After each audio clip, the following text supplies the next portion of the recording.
me by God, Gene. Let's go, baby. It's another week of the Gridiron. And first, before I even get started, shout out to the Don Rodriguez, for producing the greatest introduction for a fictional sports show in the world, baby. The world, Craig. I'm talking about the world. Also, shout out to Top Flight Security. Um, Here we go. We got another exciting episode for you. We're gonna cover a little bit of everything. We got a couple weeks to cover. We got an exciting talk with Coach X for the Colorado Buffaloes. We've got bringing you up to date from weeks 4, 5, and 6. It's the fastest moving Dynasty League in college football 25 history. We moving everybody out in 48 hours. So if you can stick with the tempo and keep up, you're going to have your games played. We're going to get through seasons. We're going to do all this stuff.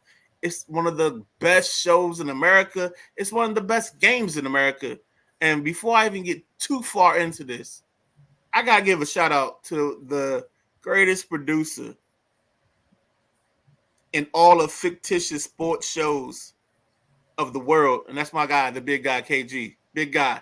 Just give me a quick speak. Yo, how you feeling, baby? I'm here.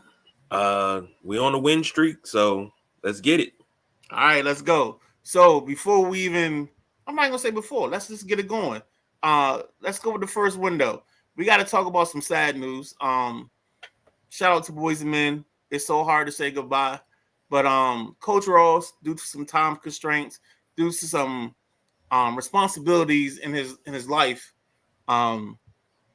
he had to decide to step down from his job at TCU. We hope that everything works out right. We know family is more important than everything else, and we just like to say thank you for even participating. Just know that the window is always open. The door is always open. If you want to come back, it's there. We're gonna miss you, but we understand. So we want to just thank you for participating, even to begin with, because I know you were reluctant because of the streaming part, and like you went through the steps to even get comfortable with streaming. So we want to thank you for even taking those steps and doing those things to participate. So Coach Ross, Rudder, we appreciate your participation, and hopefully we see you in maybe season 4, season 5, when things slow down on your side of the world. Transition. We got a coach. I've given him a hard time. Talk about his clock management. Talked about some other things with him. Him loving slants. But I gotta give kudos where kudos are due. So before I even get into those kudos, first and foremost, I want to thank Coach Xavier from the Colorado Buffaloes. Thank you for jumping in with us. I appreciate your time. How you feeling this morning, Coach X? You are so welcome that I'm here. I'm actually feeling good. Hold on. What'd you say? You just said you're so welcome. Oh, Yes. I'm so glad to bless you with my presence. Is that what you just told me? Not really, but I'm happy to be here. Oh man, I love it already. So, Coach, let me just even jump into this. So, I've always told you about like what I saw in your offense. Always try to give you constructive criticism, but I gotta say I've watched you early in the season, and like the changes you made have helped out. What kind of brought you to that point of making the change? Uh, messing around with Uh-huh. messing around with playbooks, and just having fun in practice. So is this your original playbook, or did you have to customize a playbook? Because your run game, you've got one of the most dynamic run games in the league that I've seen so far. Like you can get to your bag whenever you want. So you can be at 3rd and 4 and you'll run off 6. You can be 1st and 10, you can run off 11. And I think the way you structure your run game is very important. So how did you get to that point? Is it a certain playbook? Is it something you had to customize? I stole the playbook. No, it's Stole the cool. playbook from Alabama. Okay. Alabama playbook. So I mean, family secrets. Because Dario is Alabama too, right? Yep. Yeah, so that's cool, man. I mean, sometimes the best things that we do is something that we get from somebody else. Like imitation is the greatest form of flattery. Shout out to All In Sports. So yeah, so what we do when we're talking about your run game, I guess you got your back. What's his name? Haney. I think it's Hayes. DeLon Hayes. Okay. So we're not gonna worry about his last thing. We know he's number 6. Um, what's I've seen him get the ball. Is he the main back? Is he your factor back, or are you doing a running back by committee? He is the main back. Okay. So Um, you dealt with the loss of, I think you lost Shador Sanders and Travis Hunter. So, like, did the run game become the replacement of those 2 stars? Or yeah, okay, definitely did. okay, okay. And so, what's our current record right now, Coach? 3-1. Okay. So, what's the goal? I know you want to win the rest of your ball games. But are you just trying to be bowl eligible, or are you trying to be a coach that's playoff eligible? A coach that is playoff eligible. Okay, cool.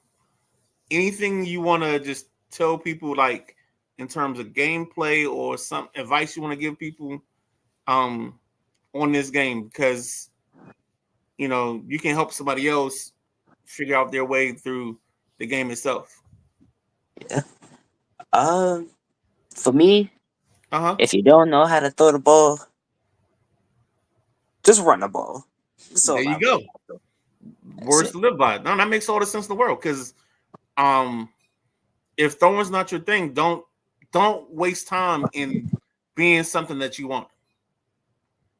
And that's the one thing I like about your offense is you don't waste time trying to please the masses with like an exotic pass game.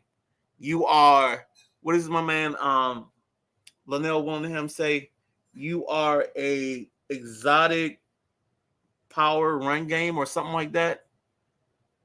Like you find a way to basically be exotic in your run game all the time. So no matter what the look is, you can get a runoff, and I love it. And I want to commend you first and foremost, because I'm proud you took that step and you realized that what you was doing wasn't working, and you found a way to make it work. Um, anything you want to say, anything you want to do before I let you bounce and get on with the rest of your day? Uh, no, not really. Okay. You good. All right, cool, man. Well, I want to thank you for your time first and foremost. Thank you for giving me the opportunity to talk to you, and I know we'll be talking more because if you stay on this streak, you might be in the conversation. We start talking about teams in the playoffs and teams in the Final Four. Yes. All right, man. Well, take it All right. easy, man. I will. All right, cool. All right. All right, so let's get to since the last time we saw you guys, we've ran off 3 weeks of games. So let's look at the results from week 4. Week 4 was Oregon at TCU. Oregon wins 27-0. Looks like Michigan beat Wisconsin 61-0. Ooh, dog, you didn't tell me Bama beat. Ooh, everything all right over there. Bama 38, Notre Dame 3. Ugh. I think I saw this one. That was a tough week for you, KG, but I'm not going to even ask you to talk on that No, because no, you no, probably no. wanted to. Because I'm okay to talk on it. I'm all right to talk on it because this was one of those weeks where I came into the game. I had talked to Dario and I was like, it's what got to be done, and I was Right. like, it's what we're looking at. This was if you want to call it that, this was Civil War Part 1. Right. And going into this game being, I think I was 2-0 going into this game. Mm-hmm. And Dario was undefeated. You know, he had come off a bye. He was like, let's go. I was like, all right, cool.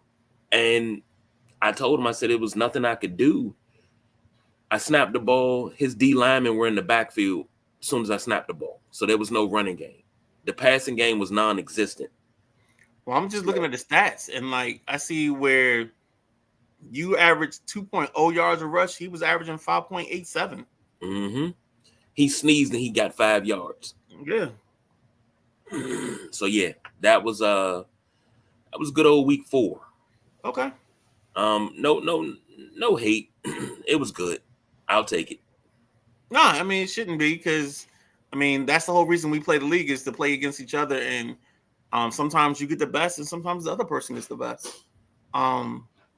This is But another that's game why for we week play. 4. University of Miami, I tell you, boy, 35-0 over Air Force. No, that wasn't. That was FCS. That's the FCS. team. Okay, I'm sorry. I don't know why the logo threw me off. Yeah, it throws me off every time too. 35-0. I see he's already majoring in what he majors in is his run game.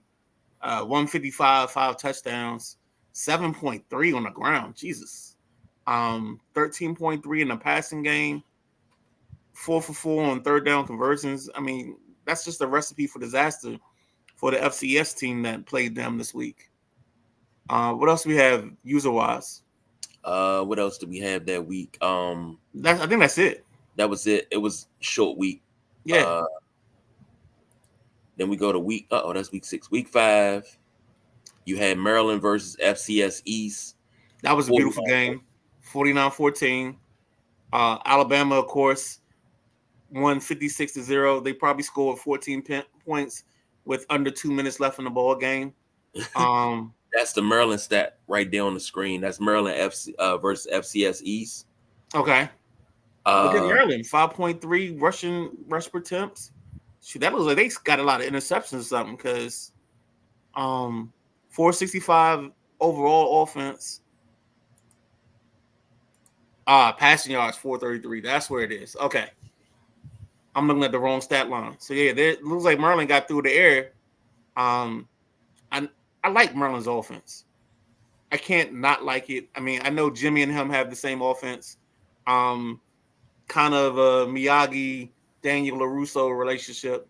But I like that the way they run their offenses, both schools. Go ahead to the next one. The stat line for Alabama versus FCS.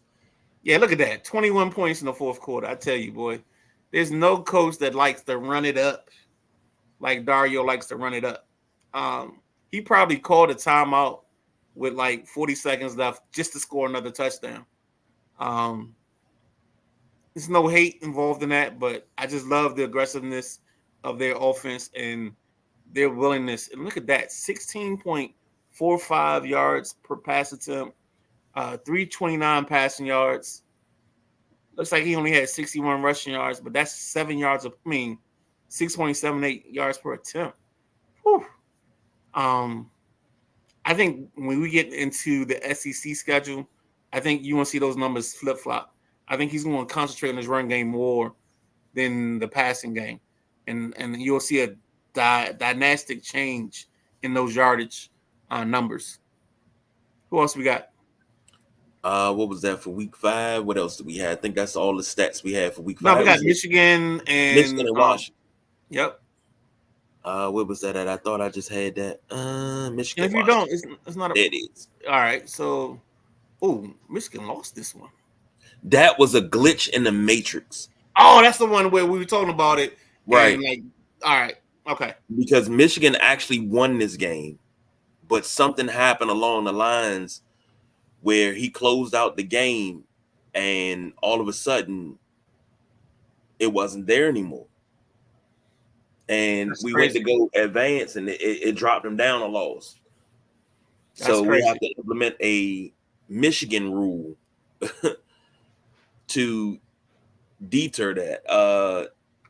And then you had the another part of the Civil War, the Notre Dame Colorado ball game. Yes, we did. And Xavier got off. But this game right here, this was a barn burner. And being up 21-7 early,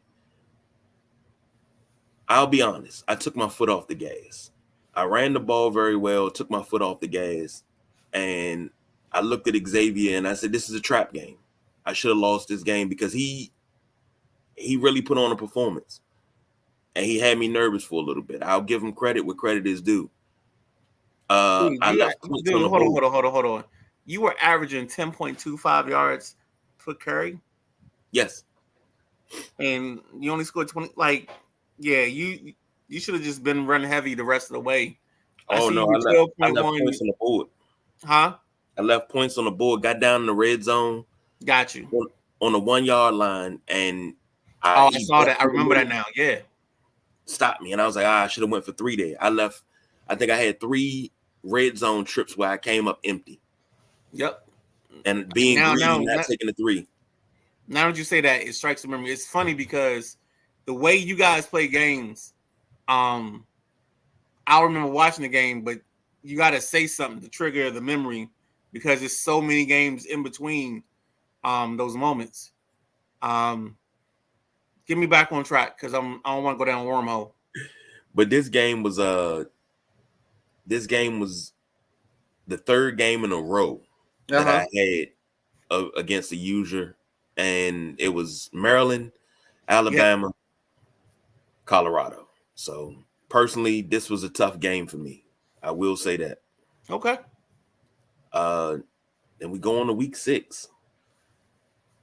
And week 6. This is the game I accused you of being baby Joe Jackson Gibbs because you were like, I saw the recap before I actually watched the game, and you were like, we shouldn't have won this ball game, blah blah blah, and I felt you may have been in your Joe Jackson Gibbs bag of how the Arizona Cardinals are a tough team to play, and we just gotta be lucky to win this ball game, and at the end, you did have to be lucky to win this ball game. The Purdue Boilermakers made it a ball game, and I think did you come back on a late second drive to finish it off? I did. Oh no, this is where you kick. This is where you do the thing with the field goal late. This is what it is. You were up 17-14. No. They were up. They were up 14-10. You Yep. go up 17-14. You get a turnover, and then you kick a field goal with 9 seconds left to make it 20-14. Yeah. Because I was trying to run the clock out, but they still had 3 timeouts. Right. And with their 3 timeouts, I couldn't do anything. I was like, all right, I just want to run the clock out, and I couldn't take the knee because then I still had to worry about 4th down. There wasn't enough time to run the clock out. So I was like, all right, let me get at least 3 out of this. But defensively, I think this is one of the best games defensively we had. Yeah, I think your secondary jumped in very well in this ball game. Yes. I think we had 2 picks. Mm-hmm. Held in a negative 16 yards rushing. So negative 1.78. But they stopped our run game quickly. So I had to rely on the pass. 228 from Steve Anginelli. So that was a good one. That was a good one there. Another bomb burner you had was that's not a bomb burner. That's just a capital AW right there. And we ain't talking about root beer. 70-21, Oregon versus Iowa. I'm gonna just go ahead and tease this because I got a lot to say about Oregon later on in our takeaways from this part of it. And KG, if you on your side, we take the week 7 kicking in the door before we do the takeaways. Okay. All right, cool. All right. So Oregon's still rolling. Oregon's a machine. Yeah, they haven't lost a game since like week 4 last season or week 3, week 5. Like they started out bad and then they got hot and they just been a hot knife through butter the rest of the way. Miami defeated Kansas 37-8. Instrumental organizational AW, as you call it. You know what I love about this league is you guys, I'm gonna go back to a thing that I always talk about. And if you listen to the Sideline Junkies, um, Tuesday Night Flight, Thursday Night Throwdown, or the Sunday Rise, you always heard me talking about having an identity. And the one thing I noticed, Miami, Colorado, Notre Dame, Alabama, um, even Oregon, all the schools, like we had these guys, you guys have an identity, and you staying true to your identity throughout the process, and that's a beautiful thing. Like you don't shift who you are. You don't. Your standard is your standard, as Mike Tomlin would say. I got my glasses on, so you can't see my eyes bugging out. But the standard is the standard, um, and that's just the way it's supposed to be. What's the other game we got? Because I know there's one more, One or more, two more. and that is Maryland versus Washington. Maryland wins this one 21-14 at Washington. This is the game that we were cheated out of, was Michigan versus Washington, where Coach Darnell had to put in the work to get that win over Washington in their hurry up offense.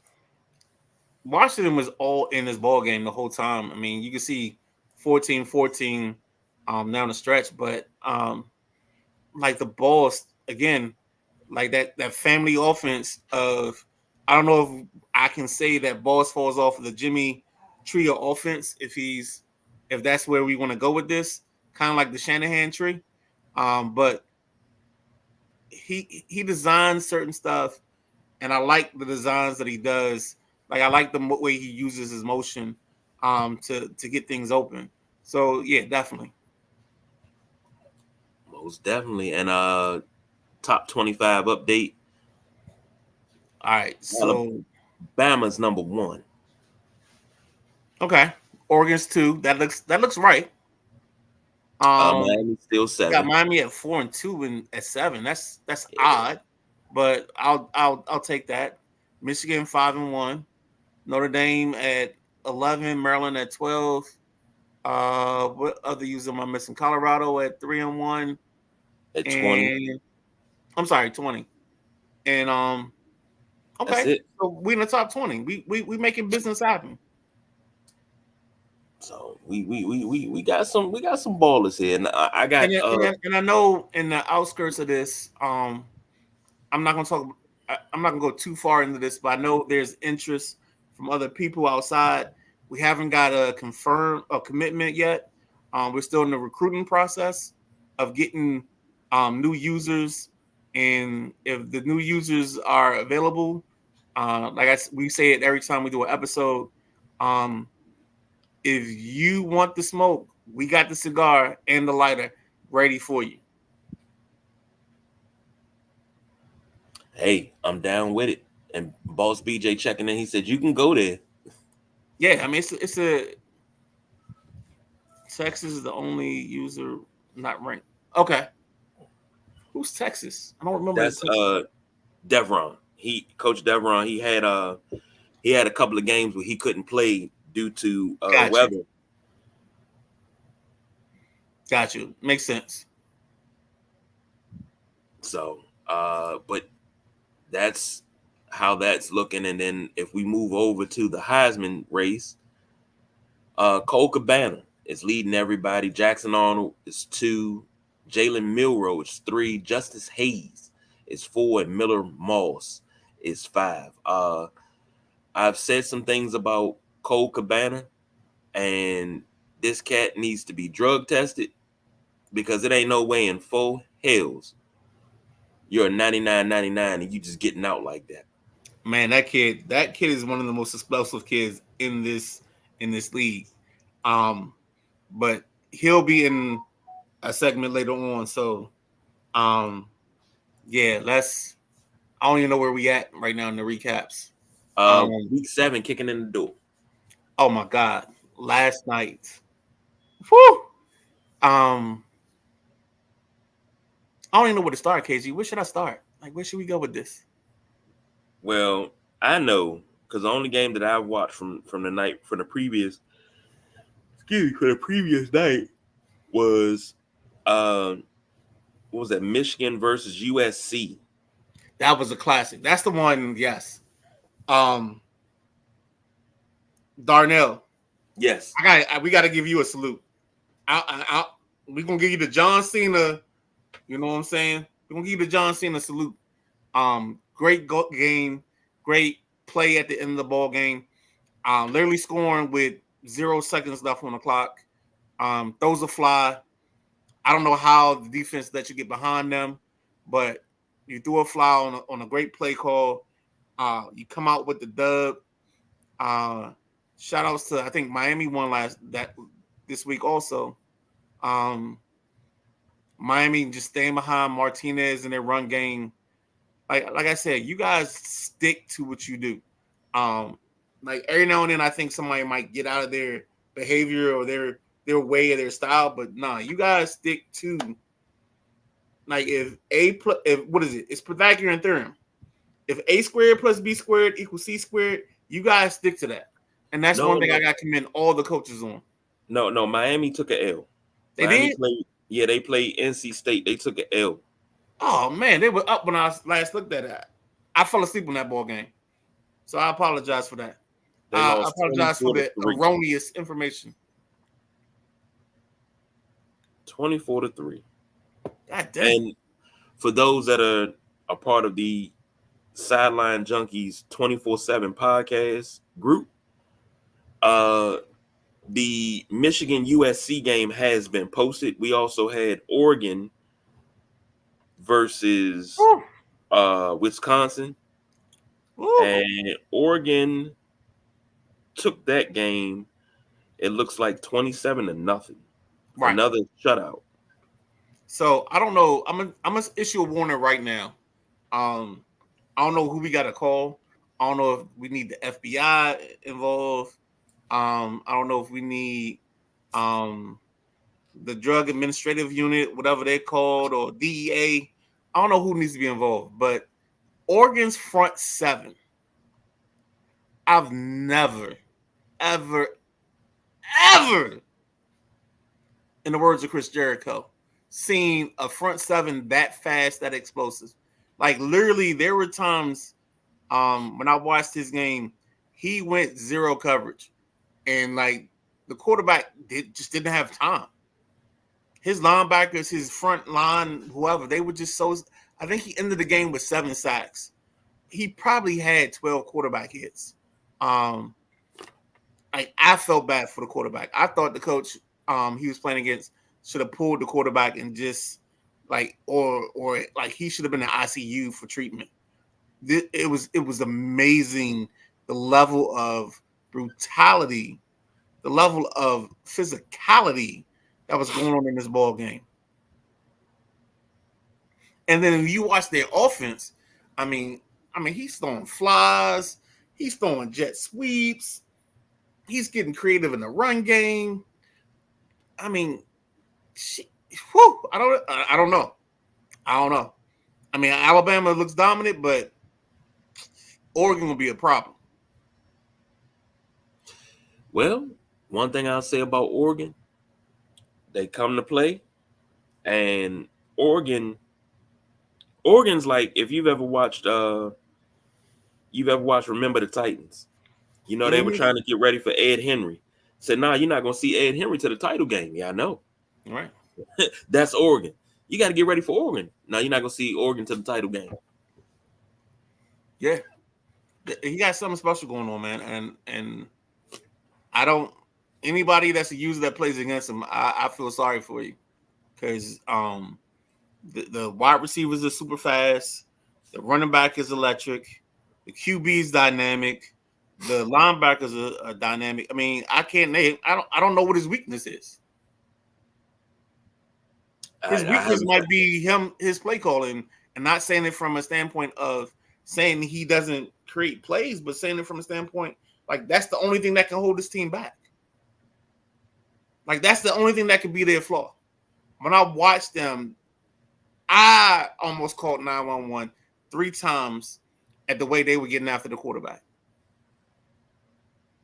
No quarterback should be hit like this. Yeah, I mean, it's abuse. Yeah. Yeah, it's abuse. so elder abuse. 3 takeaways from week 4 to 7. What you got? All right, so the first takeaway is simple, man. Colorado run game.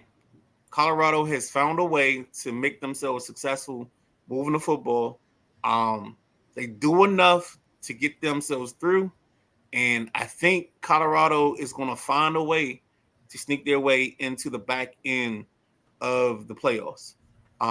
They may get in as a 12 or 11 seed, but I think they'll get in. Number 2, Cabana. Cabana's an animal. The 99, whatever what you were talking about, all day, all day. You just gotta hope he doesn't get the corner, because once he gets the edge, it's gonna be trouble. And I'm actually surprised he doesn't have him as a kick returner. But yeah, Cabana's a problem. And then that 3, wear and tear does that. Right. That's the only reason probably why he doesn't do it. And then 3 is real simple. Oregon. The Ducks are gonna come quacking. When it's time for you to pay the bill, the Ducks are gonna be right there. And if you're gonna have problems playing against Oregon. Plain and simple. That's it. I think that's my 3 takeaways that I've seen so far. Oh, you know what? Honorable mention to Miami, because Miami just likes to be physical. That's all I got. All right. All right, folks. That's Sunday. That's Sunday. So, folks, first and foremost, thank you for attending, watching another edition of the Gridiron. Again, this is one of the greatest. Actually, it's not one of. It is the greatest fictitious sports show in America, where we talk about the guys in our league playing college football 25. If you don't know, you don't know. If you want the smoke, again, we got the cigar and we got the lighter. All we need is you. For my producer, the big guy KG, I am the Midnight Rider. In the words of the big guy KG, we don't do no overtime. Thank you for coming out. God bless and good night. We are out of here.